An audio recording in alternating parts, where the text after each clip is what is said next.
Napoléon Bonaparte est né en Corse, à Ajaccio, le 15 août 1769.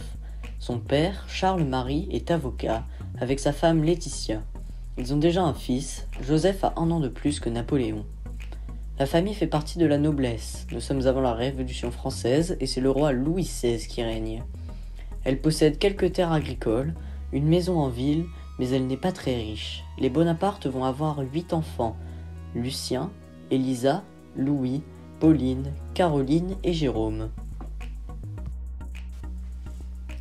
En 1779, à l'âge de 9 ans, Napoléon est envoyé sur le continent avec son frère Joseph pour faire leurs études dans des écoles destinées aux enfants de la noblesse. Napoléon est un élève studieux, bon en mathématiques, en histoire et aussi en escrime. Il rentre à l'école royale militaire à Paris en 1784. Cette école existe toujours et forme les officiers de l'armée française. Elle se trouve face au champ de Mars qui servait aux militaires à faire leurs exercices pour apprendre à combattre. 1 an plus tard, Napoléon Bonaparte devient lieutenant en second dans l'artillerie le 28 octobre 1785. Il a alors 16 ans. Le premier régiment de Napoléon est à Valence, au sud de Lyon, sur la route de Marseille. Mais en 1785, son père meurt et le jeune officier doit aider sa mère à trouver des ressources pour élever ses 6 jeunes enfants.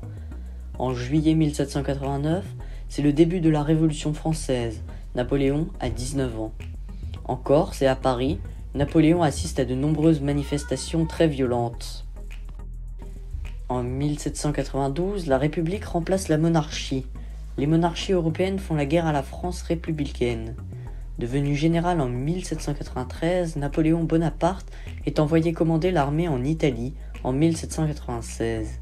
Il sait motiver les soldats avec des discours et il étudie bien le terrain où doivent se dérouler les batailles. Il remporte de nombreuses victoires lors de la première campagne d'Italie de 1796 à 1797. Parmi les plus importantes, la bataille d'Arcole et la bataille de Rivoli. Il devient très populaire en France. Mais Napoléon n'est pas qu'un militaire, il réfléchit aussi à la façon de gérer un État. C'est un homme politique ambitieux. En 1798, il est envoyé par le gouvernement en Égypte pour gêner les Anglais qui font du commerce. Avec ses militaires, il embarque aussi des scientifiques. La campagne d'Égypte permet de découvrir un pays, son histoire et sa culture, ses animaux et ses plantes, et ses mystérieuses pyramides. Napoléon Bonaparte rentre à Paris en octobre 1799. Des membres du gouvernement font appel à lui pour soutenir militairement un coup d'État et prendre le pouvoir. Le coup d'État du 18 Brumaire est une réussite, mais pour Napoléon, c'est lui qui prend le pouvoir et devient premier consul. Le régime s'appelle alors le consulat.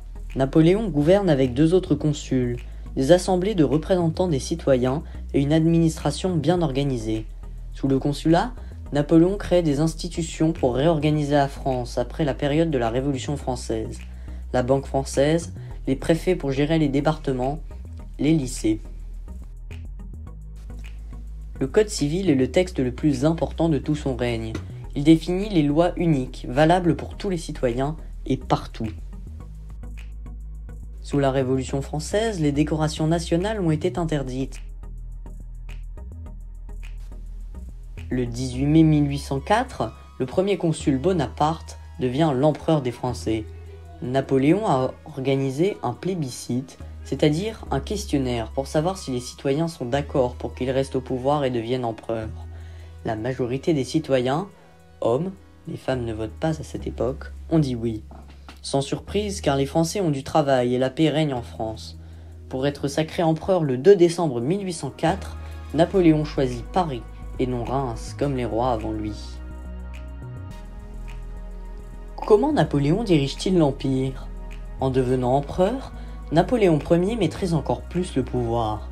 Il respecte la Constitution qui organise les institutions, mais les opposants sont surveillés et la presse est censurée, c'est-à-dire que les journalistes ne peuvent pas publier des articles contre le pouvoir.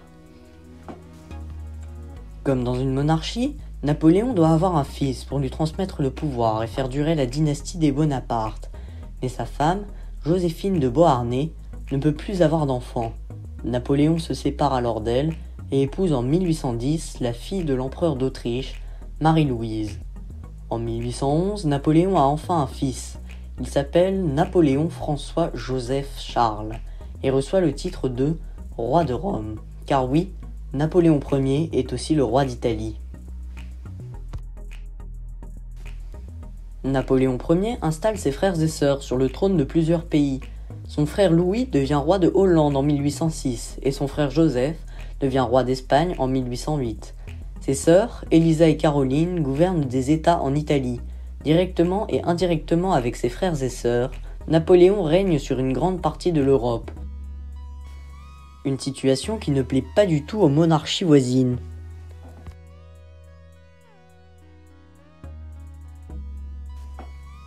Les guerres napoléoniennes. Durant son règne, Napoléon va mener plusieurs campagnes militaires contre l'Autriche, l'Angleterre, la Prusse et la Russie.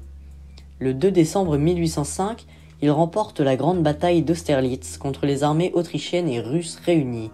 On l'appelle la bataille des trois empereurs, car Napoléon Ier se trouve face aux empereurs d'Autriche, François Ier, et de Russie, le tsar Alexandre Ier. Mais en 1812, la campagne de Russie est un échec. Pendant le retour de la grande armée de Napoléon, de très nombreux soldats meurent de froid et de faim. En 1814, la France est envahie. Napoléon doit abdiquer. Il est exilé sur l'île d'Elbe, une île près de la Corse. Mais en mars 1815, Napoléon s'échappe de l'île d'Elbe et reprend le pouvoir. C'est la période des 100 jours.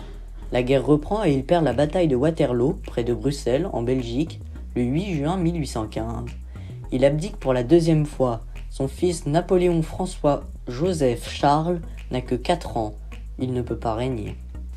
Cette fois, Napoléon Ier est envoyé dans une petite île très lointaine, située dans l'Atlantique Sud, l'île de Sainte-Hélène. Elle appartient aux Anglais. Après des années d'ennui, il meurt le 5 mai 1821 à l'âge de 51 ans. Il est enterré sur l'île. Et après, en 1840, le roi Louis-Philippe décide le retour du corps de Napoléon pour qu'il soit enterré en France. Le tombeau est construit sous le dôme des Invalides à Paris.